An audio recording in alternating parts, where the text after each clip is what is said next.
주님의 평안으로 인사드립니다. 이 마지막 시대에 구원받을 수 있는 기별이 현대 진리인데요.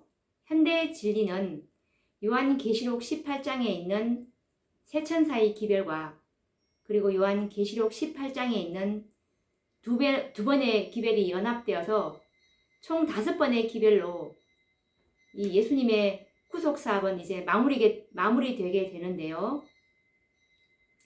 이 말씀은 누가복음 12장 51절과 52절에 보시면 내가 화평을 주러 온 것이 아니라 검을 주러 왔다고 말씀하시면서 한 집안에 5 식구가 있는데 셋과 둘이 분쟁하고 둘과 셋이 분쟁하는 그 비유가 있습니다. 이것은 예언인데요. 한 집안의 5 식구는 이 5번의 기별로 예수님의 그 셋째 천사의 사업이 이제 끝날 것을 상징하고 있는데요. 셋과 둘의 그 분쟁은 세 천사의 기별과 그리고 요한계시록 18장의 그 기별을 더 이상 전진이 되지 못하는 세 천사의 기별만으로 만족하고 있는 그 집안과 그리고 주님께서 주시는 그 기별을 예언의 도표를 따라서 전진해서 따라온 그 한 백성, 계시록 18장의 기별을 받아들인 그 백성이 있습니다. 이 두 집안은 계시록 14장의 집안과 계시록 18장까지 전진해온 이 집안은 분쟁해야 될 집안이 아니라 한 집안입니다. 연합해야 될 집안입니다.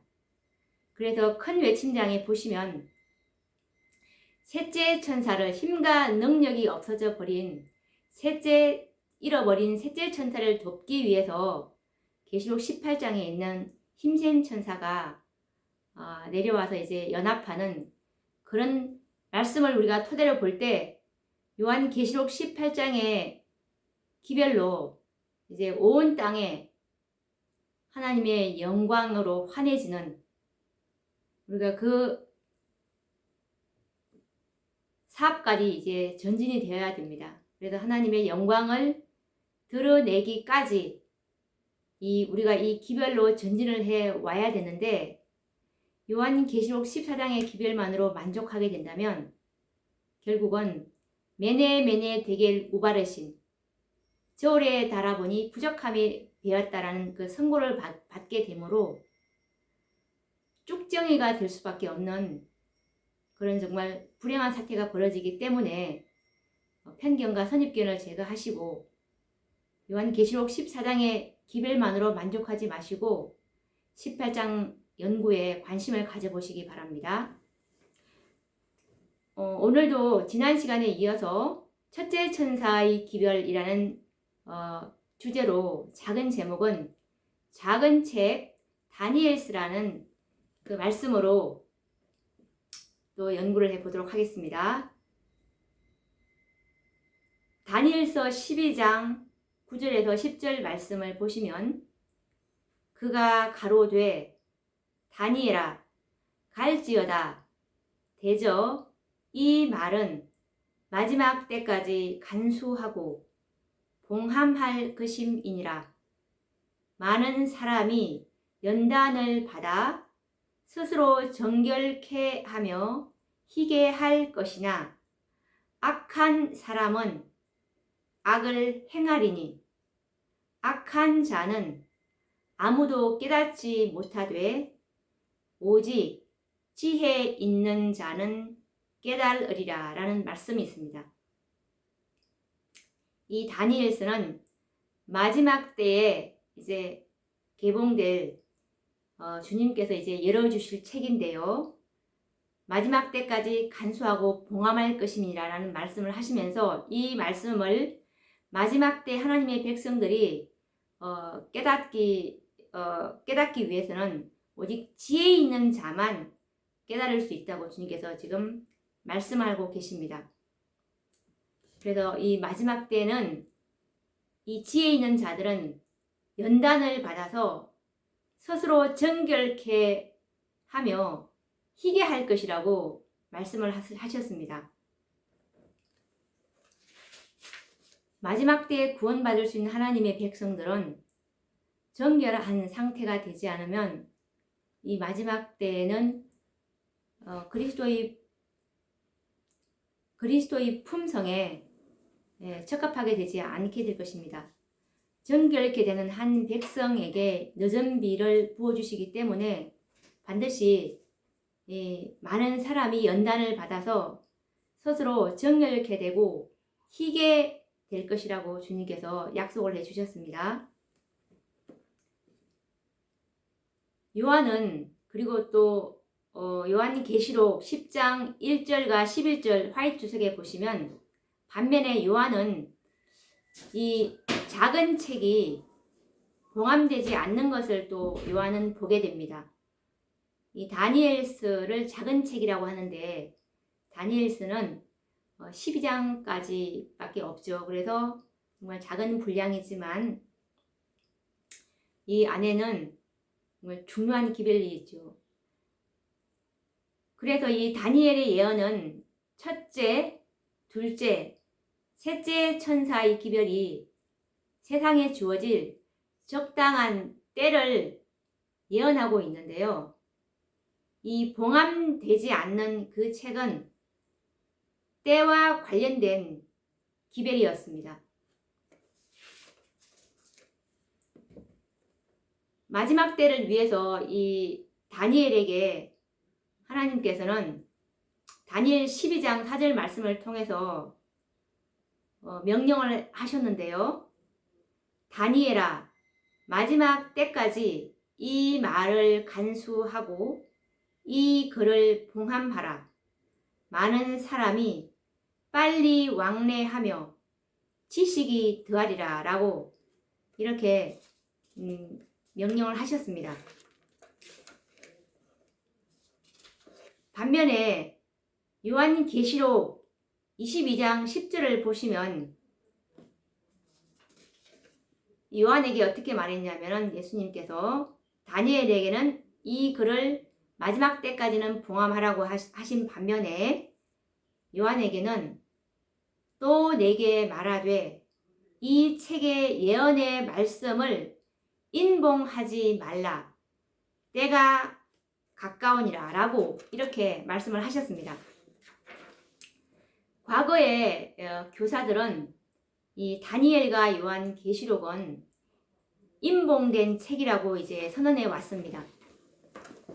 그래서 백성들은 이 책들로부터 돌아섰는데요. 이 신비해 보이는 휘장은 사람들이 그것을 거둬 올리는 것을 막았고, 그리고 하나님의 손은 그분의 말씀이 이 부분으로부터 이제 거두어진 바가 되었다고 목사와 복음 교획자에게 보내는 권면 113페이지에 이렇게 기록되어 있습니다. 다니엘서의 계시가 우리가 살고 있는 마지막 때를 위한 계심을 우리는 다니엘서 12장 9절 말씀을 통해서 확인할 수 있는데요. 그가 가로되 다니엘아 갈지어다. 대저 이 말은 마지막 때까지 간수하고 봉함할 것임이니라 라는 말씀처럼 이 다니엘서의 계시는 마지막 때를 위한 계시입니다. 그리고 계시록 10장 2절의 말씀을 보시면 그 손에 펴놓인 작은 책을 들고라는 말씀에서 이 마지막 때에는 이 말씀을 주님께서 이제 펴놓아 주시게 된다는 것을 우리가 알 수가 있습니다. 이게 이제 다니엘서가 주님께서 열릴 수 있도록 해주셨습니다. 마지막 때를 위한 이 기별입니다. 이 계시록 가운데 있는 유다 지파의 사자인 예수님께서는 예언을 연구하는 자들에게는 이 다니엘서를 펴놓으셨습니다. 그래서 다니엘은 이제 자기 책임을 이제 다하게 된 것입니다. 다니엘은 예언들이 성취되기 직전에 살고 있는 이 마지막 하나님의 백성들이 반드시 알아야 할 크고 엄숙한 사건들에 대해 이 계시를 주님께서 이 다니엘에게 보여주신 그대로 증언을 하고 있다고 가래뽑은 기별 2권 109페이지에서 말씀하고 있습니다.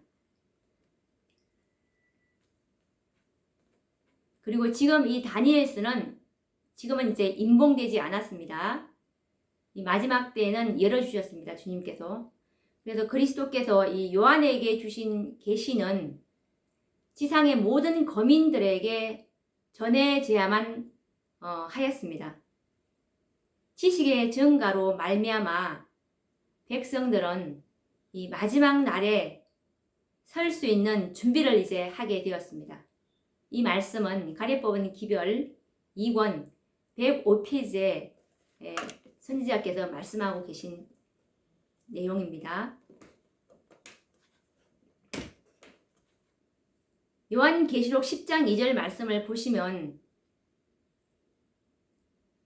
하늘에서 내려와서 땅과 바다를 밟고 서 있는 이 힘센 천사를 우리가 볼 수가 있는데요.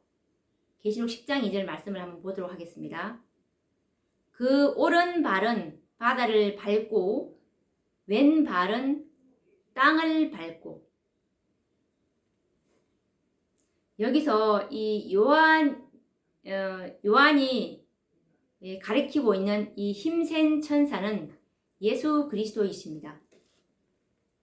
그리고 그의 오른발은 바다에 이제 있고, 그리고 왼발은 육지에 둔 것은 이 사단과 싸우는 대쟁투의 마지막 장면에서 예수님의 활동 범위를 보여주는 것입니다. 이런 자세는 오른발은 바다에 있고 왼발은 육지에 두고 있는 이런 자세는 온 땅을 지배하시는 예수님의 최상권과 위엄을 나타내는 것이라고 화이트서 계시록 10장 1절에서 11절 말씀에 나와 있습니다. 마태복음 28장 18절에 보시면 하늘과 땅의 모든 권세를 이제 아버지께로부터 주님께서 받으셨다고 말씀에 나와 있습니다. 예수께서 나와 일러 가라사대 하늘과 땅의 모든 권세를 내게 주셨으니. 이렇게 이제 땅과 바다를 밟고 선 이 힘센 천사의 이 모습에서 그 손에 펴놓인 이 작은 책의 계시는 정말 광범위하게 이제 전파되어야 하는데요. 왜냐하면 이 기별은 이 마지막 이 세상에 보내는 마지막 경고의 기별이기 때문에 그렇습니다. 온 세상 사람들이 다 들어야 되는 그런 기별인 것입니다. 그래서 요한계시록 14장 6절 말씀에 보시면 또 보니 다른 천사가 공중에 날아가는데 땅에 거하는 자들 곧 여러 나라와 족속과 방언과 백성에게 전할 영원한 복음을 가졌더라.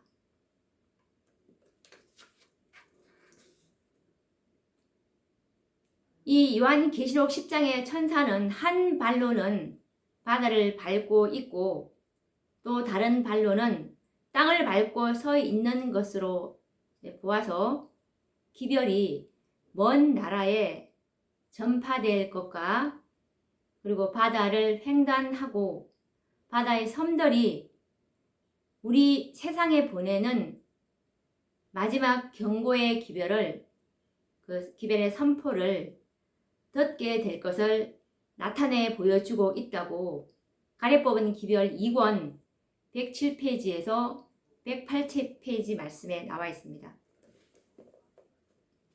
이 사자가 부르짖는 것 같이 이제 그리스도께서는 정말 큰 소리로 외치는 이 힘센 천사로 요한계시록 10장에 이렇게 묘사가 되어 있는데요.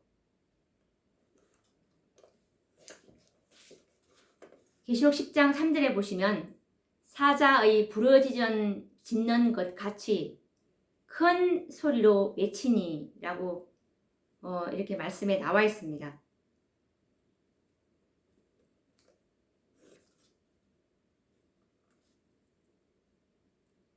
싸움은 한 시대에서 그 다음 시대로 이제 시간이 흐름에 따라서 이 점점 더 거세어지고 더욱 결정적인 양상을 띠고 이 선과 악의 마지막 대쟁투의 싸움은 마지막 장면에 이르기까지 이제 계속될 것인데요. 그때 흑암의 권세자들이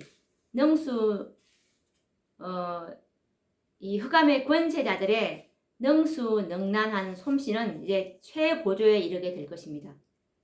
그래서 이제 사단은 악한 사람들과 연합해서 온 세상을 속이게 될 것입니다. 이렇게 해서 이제 진리의 사랑을 받지 아니한 이런 교회들을 속이게 될 것인데요. 그런데 이 요한계시록 10장에 나와 있는 이 힘센 천사는 이 마지막 때에 이 기별로 관심을 끌게 될 것이고 큰 소리로 이제 부르짖을 것입니다. 그리스도께서는 이 진리를 반대하기 위해서 사단과 연합한 사람들에게 이 그의 음성의 권위와 위엄을 보여줄 것이라고 화이트서 계시록 10장 1절에서 11절 말씀에 나와 있습니다.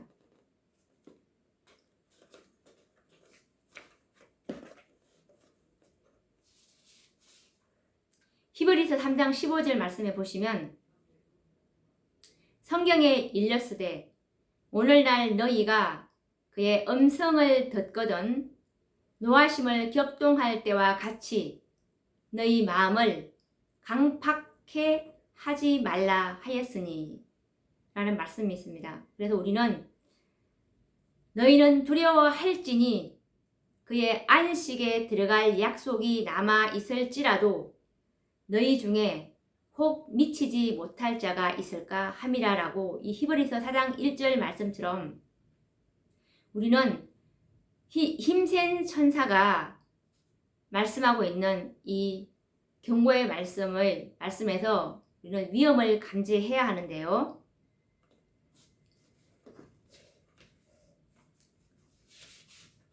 이 마지막 기별은 참으로 영혼의 운명을 결정하는 엄숙한 기별입니다. 그래서 우리는 이 힘센 천사의 음성에 온 마음을 다해서 귀를 기울여야 할 것입니다. 영문시조 1881년 6월 9일자 말씀에 보시면 실행하는 것보다는 자백하고 해결하는 것이 훨씬 더 쉽다. 많은 사람들이 고대 이스라엘 백성처럼 주와 연합하여 주를 섬기겠다고 서약하고 그 후 곧 그들의 서원을 잊어버리고 세상의 이덕이나 쾌락을 추구하는 일에 불경건한 자들과 연합한다. 우리도 하나님께로부터 떠나지 않도록 자신을 경계해야 한다. 우리가 누리는 축복과 특권은 우리 자신들을 우리 창조주의 영광을 위하여 이런 선물들을 향상시킬 가장 엄숙한 책임 아래에 두는 것이다. 그들은 우리 심령 속에 하나님께 대한 사랑과 그분의 요구에 순복할 가장 열렬한 결심으로 채워야 한다. 자부하거나 참남된 자가 되지 말라. 마지막 때에 백성들이 반드시 이 마음에 두어야 할 말씀입니다. 우리 자신들을 창조주의 영광을 위해서 우리가 받은 이 선물들, 하나님께로부터 받은 선물들을 향상시킬 가장 엄숙한 책임 아래 두라고 말씀하고 계십니다. 그래서 자부하거나 참남된 자가 되지 말라는 그 말씀을 지금 하고 있는데, 이 계시록 10장 4절에 보시면 일곱 우리가 발할 때에 내가 기록하려고 하다가 곧 들으니 하늘에서 소리 나서 말하기를 일곱 우레가 발한 것을 임봉하고 기록하지 말라 하더라 라고 지금 일곱 우레에 대해서 말하고 있는데요. 이 일곱 우레가 발한 것을 요한이 기록하려고 할 때 이제 하늘에서 소리가 나서 뭐라고 하냐면 기록하지 말라, 이 일곱 우레를 기록하지 말라는 명령을 이제 요한이 받게 됩니다. 이것은 어떤 사건을 암시하고 있는지도 한번 알아보도록 하겠습니다. 왜 일곱 우레를 기록하지 말라고 했는지, 초기문집 74페이지 말씀에 보시면 이후에 일곱 우레가 그 목소리를 발하였고 요한에게는 작은 책과 관련하여 다니엘서에 관한 명령이 주어졌다. 이것들은 미래의 사건들과 관계가 있는 것으로서 순서에 따라 전개될 것이다. 요한에게 주어진 일곱 우레가 말한 특별한 빛은 첫째와 둘째 천사의 기별하에서 일어날 사건들의 윤곽이었다. 이 일곱 우레가 말한 특별한 빛은 첫째 천사와 둘째 천사의 기별하에서 일어날 그 사건들의 윤곽을 이 일곱 우레라고 나와 있는데, 사람들이 이 사실들을 아는 것이 최선은 아니었다. 왜냐하면 그들의 믿음은 시험을 받아야 할 필요가 있었기 때문이었다. 이 말씀은 화이트주서 계시록 10장 1절에서 11절의 말씀에 나와 있습니다. 이때 만약에 이 일곱 우레를 첫째 천사와 둘째 천사의 기별하에 일어날 그 사건들의 윤곽을 만약 기록했다면 예수님께서 이제 그 다니엘서 8장 14절에 있는 이 성소 정결로 이제 그들을 인도해야 할 것인데, 셋째 천사의 사업인 이 지성소로 그들을 이제 인도해야 될 상황인데, 그 목적을 가지고 계시는데, 만약에 이것들을 기록하게 되면은 이 백성들이 그렇게 자신들을 정결케 하지 않게 되므로 주님께서 계획하시고자 하신 그 목적을 이룰 수가 없게 되는 것입니다. 만약에 그때 예수님의 재림이 아니라 조사심판이라고 한다면 그때 그들이 그렇게 정결하게 되었을까요? 절대 그렇지 않았을 것입니다. 그래서 이 일곱 우레를 주님께서 기록하지 말라고 이렇게 말씀하셨습니다. 그리고 초기문집 74페이지 말씀에도 보시면 나는 주님의 손이 1843년에 도표를 가리키시는 것을 보았는데 그것은 변경할 수 없었다. 그 도표는 주님께서 원하시는 대로 되어 있었고, 한편 어떤 잘못된 부분은 그의 손으로 가리고 있었으므로 아무도 주님께서 당신의 손을 옮기지 않는 한 그것을 볼 수 없었다. 이 시간적인 2300주야의 끝인 1844년에 관련된 이 도표는 참으로 정확했습니다. 그렇지만 이 사건이 잘못되었죠. 예수님께서 재림하시는 것이 아니고 지성소에 들어가시는 것이었는데 예수님께서 정말 이 손으로 가린 부분은 이 사건적인 것을 이제 그들이 오해했던 이것도 주님의 다 섭리였습니다. 그렇게 하지 않았다면 다니엘 8장 14절에 2300주야까지니 그때 성소가 정결하게 함을 입으리라라는 이 말씀의 성취를 볼 수가 없었을 것입니다. 힘센 천사이신 이 예수님께서 나타내시고자 하셨던 그 목적이 있었는데요.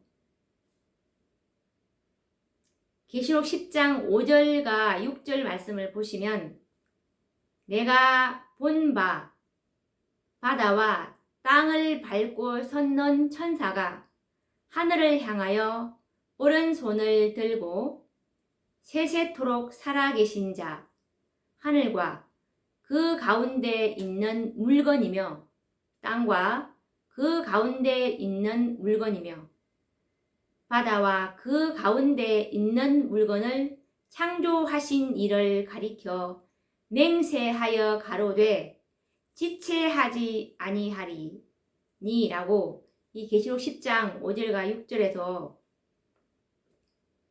말씀을 하고 계십니다. 이런 하나님의 이제 명령으로 가장 놀랍고 이 발전된 진리들이 이제 포고될 것이었는데요. 첫째와 둘째 천사의 기별이 포고되어야 했지만 그 기별들이 그들의 특별한 일을 마치기 전에는 더 많은 빛이 계시되지 않도록 되어 있었습니다.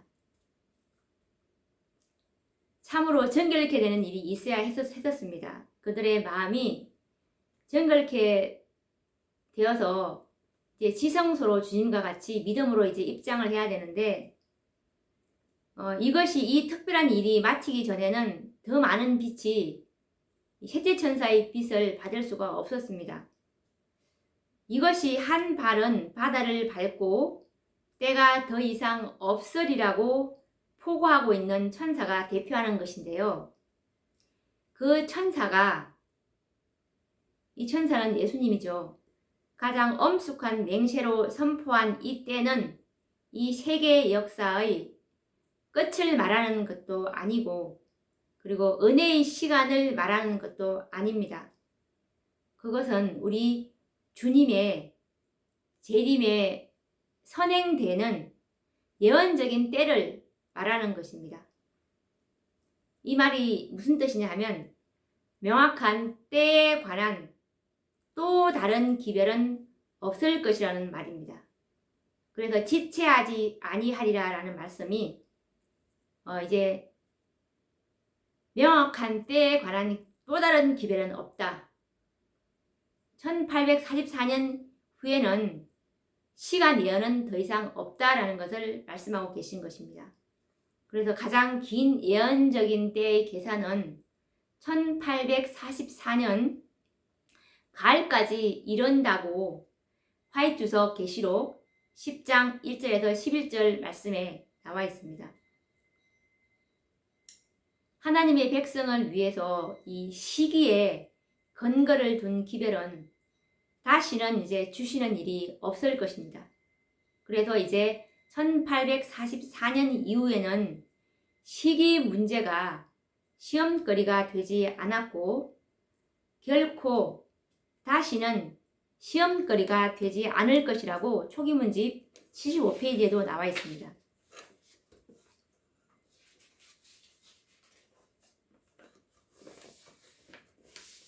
이 다니엘서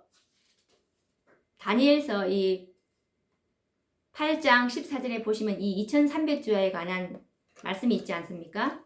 이 2300주야에 관한 이 예언이 그 끝이 1844년 이제 가을에 이르게 되지 않습니까? 이 예언적인 이 계산에 대해서 다시 한번 우리가 또 복습을 하는 의미에서 다시 한번 짚고 넘어가 보도록 하겠습니다. 이 2300주야에서 2300주야, 2301은 이 하루는 1년이라는 이 성경적인 계산에 의해서 민수기 14장 34절과 에스겔 4장 6절에 보시면 하루는 1년이라고 이렇게 나와 있기 때문에 2300주야, 2301은 2300년을 말하는 것입니다.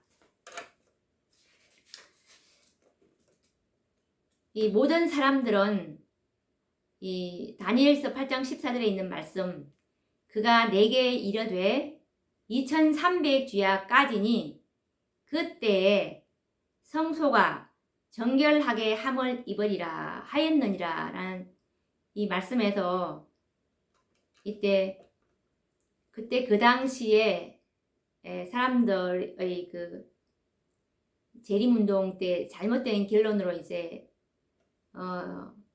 시간은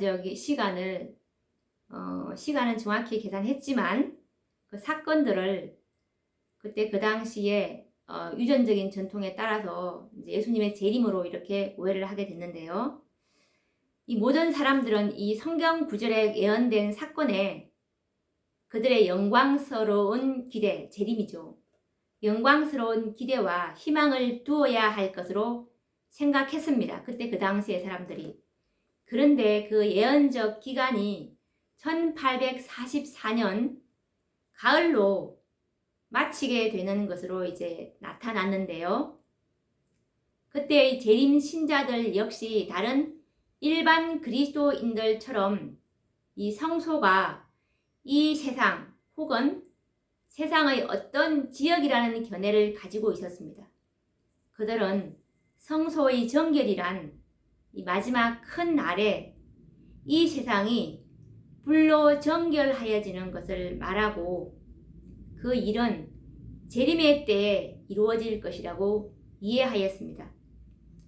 그래서 그들은 1844년에 그리스도께서 이 세상으로 돌아오실 것이라고 이제 결론을 지었는데요. 이 말씀은 대쟁투 409페이지에도 나옵니다. 이 2300년의 첫 부분인 이 483년, 이것은 어떻게 계산하냐면 이제 BC 457년부터 계산하죠. 아닥사스다 왕 때부터니까 BC 457년부터 7주일 그리고 62주일. 왜냐하면 유대인들을 위해서 이제 70년을 이렇게 떼놓지 않습니까? 그래서 2300년의 첫 부분인 483년 70주일이니까는 유대인들을 위해서 490년을 떼놨죠. 그래서 이 첫 부분에 7주일과 그리고 62주일 합하면 이제 69주일이죠. 69주일. 유대인들을 위해서 이제 70주일을 떼놓으라고 하셨기 때문에 70주일은 490년입니다. 첫 부분인 483년, 즉 69주일은 어디까지 미치냐 하면은 기름 부음을 받은 자, 이 메시아의 시대까지 미칠 것이었습니다. AD 27년 예수님께서 침례 받으실 때죠. 그래서 이 69주일은 AD 27년까지 이르게 되는데, 그래서 이제 기원 후 27년에 예수님께서 침례와 성령의 기름 부음을 받음으로써 그 예언은 분명히 성취가 되었습니다. 그리고 또 이 70주일의 중간에 이 메시아는 끊어질 것이었습니다. 과연 예수님께서는 이 침례 받으신 후 3년 반 만에 십자가에 달리셨습니다. 그때가 언제냐면 서기 31년 봄이었죠. 그래서 이 70주, 490년이죠. 490년은 특별히 유대인에게 속한 것이었습니다. 그 기간의 끝에 이제 유대 민족이 제자들을 이제 핍박함으로 인해서 마침내 그리스도를 거절하게 되었고, 그때부터 이제 사도들은 이방인에게로 가게 되었는데, 그때가 언제냐면은 서기 34년이었습니다. 이로써 이제 2300년의 첫째 부분인 490년이 지나갔죠. 유대인들을 위해서 할당된 이 70주 490년은 지나가게 되고, 2300년에서 490년을 빼보니까 이제 1810년이 남게 되었습니다. 그래서 이제 서기 34년에서 1810년을 연장하게 되니까 1844년이라는 계산이 나오게 되었던 것입니다. 그래서 천사는 그때에 성소가 정결하게 함을 입으리라 라고 하였습니다. 그 예언 중에 밝힌 이 기록된 모든 사건은 지정된 때에 정말 의심할 여지 없이 다 성취가 되었다고 대쟁투 410페이지에도 자세히 나와 있습니다.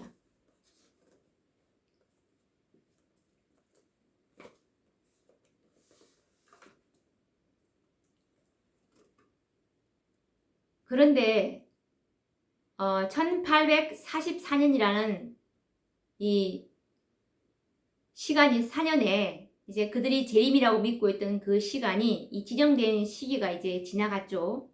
1844년 3월 20일 이 시간이 지정된 시간이 지나갔습니다. 그런데 주님께서는 나타나지 아니하셨습니다.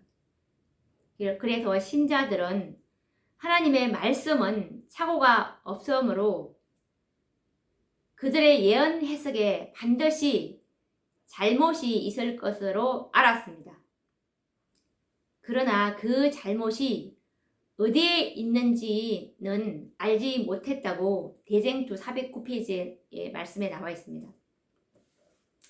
그런데 하나님께서는 이 큰 재림운동을 통해서 당신의 백성들을 이제 인도해 오셨고, 그분의 권능과 영광이 이 재림운동에 함께 하셨습니다. 그래서 하나님께서는 이 운동이 거짓된 광신운동으로 조롱과 모욕을 받고 암흑과 실망으로 끝을 맺도록 허용하지 않으실 것이었습니다. 하나님께서는 이 당신의 말씀이 의심과 불확실한 상태에 묻혀 있게 내버려두지 아니하실 것이었습니다. 많은 사람들은 2300주야의 예언의 기간에 대한 계산을 인정하지 않고 그것을 기초로 했던 이 재림운동의 확실성을 의심을 하였습니다. 그런데 반면에 또 이 성경과 하나님의 성령의 증거로 지지가 된 이 신앙적 근거와 체험을 버리기를 원치 않는 사람들도 있었습니다. 그래서 이들은 그들이 예언 연구에 있어서 건전한 해석 원칙을 적용했다고 믿고 이미 얻은 바 진리를 굳게 잡고 그리고 계속해서 같은 방법으로 연구하는 것이 그들의 의무라고 생각을 하였습니다. 그래서 그들은 열렬한 기도로서 그들의 견해를 다시 검토해 보고 그들의 잘못을 발견하기 위해서 성경을 참으로 열렬히 연구하였습니다. 그들이 예언의 기간을 계산하는 일에 아무런 착오가 이제 없었다는 것을 이제 그들이 깨닫게 되었습니다. 그래서 그들은 성소 문제를 한층 더 세밀하게 연구하게 되었습니다. 이 말씀은 대쟁투 410페이지에서 411페이지에 있는 말씀입니다. 이 다니엘서와 요한계시록은 하나입니다. 다니엘서는 예언이고 요한계시록은 계시인데요. 다니엘서는 봉함되었고 그리고 계시록은 봉함되지 않았습니다. 요한은 우리들이 말하는 이 비밀들을 들었지만은 그것을 기록하지 말라는 명령을 받았다고 우리가 조금 전에 연구를 했었죠. 요한에게 주어진 이 7 무리가 말한 특별한 빛은 첫째와 둘째 천사의 기별하에서 일어날 사건들의 윤곽이었다고 우리가 배웠는데요. 참으로 이 사람들이 이 사실을 아는 것은 최선은 아니었습니다. 왜냐하면 그들의 믿음은 시험을 받아야 할 필요가 있었고, 그리고 하나님의 명령으로 가장 놀랍고 발전된 진리들이 앞으로 또 포고될 것이었습니다.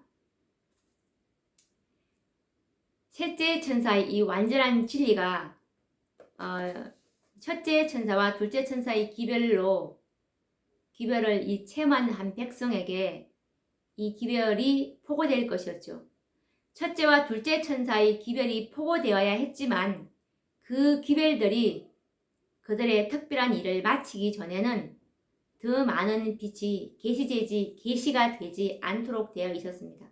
이것이 한 발은 바다를 밟고 이제 때가 더 이상 없으리라고 포고하고 있는 천사가 대표하는 것인데요.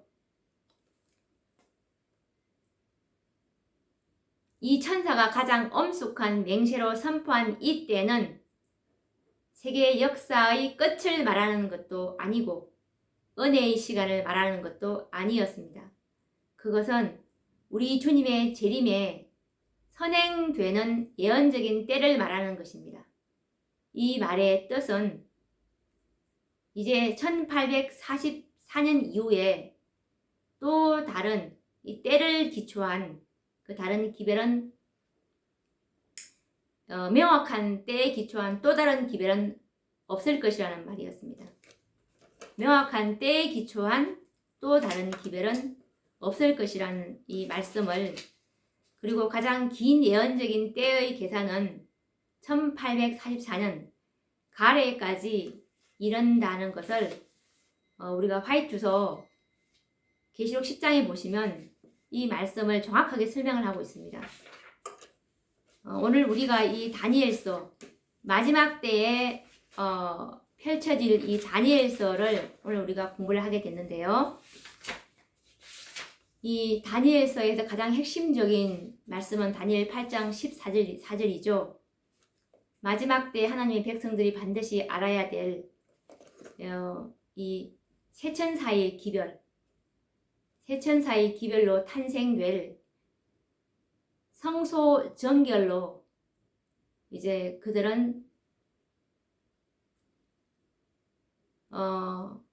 정말 다니엘 8장 14절에서 말하고 있는 이 성소 정결, 요한계시록 14장의 기별과 참으로 많은 관련이 있는 구속의 열매들이 탄생될 이 때를 지금 우리가 공부를 하고 있는데요. 첫째 천사의 기별은 이 세 천사의 기별의 초석입니다. 그래서 이 첫째와 둘째 천사의 기별을 경험하지 않으면 셋째 천사의 기별이 의미가 무슨 뜻인지 알지도 못하고 깨닫지도 못할 것이기 때문에 반드시 이 첫째 천사의 기별을 우리가 정말 참으로 더 깊게 그리고 영적으로 경험하는 것이 가장 선행돼야 되는 것이 아닌가라는 생각을 또 해보게 되고, 오늘 또 다니엘서를 또 다 아시는 내용이지만 다시 한번 더 우리가 과거에 우리가 배웠던 그 진리들을 다시 한번 다지는 좋은 시간이 되었으면 하는 그 생각으로 오늘 말씀을 마치고요. 또 다음 시간에도 첫째 천사의 기별에 대해서 연구를 해보도록 하겠습니다. 그러면 다음 시간에 뵙도록 하겠습니다. 감사합니다.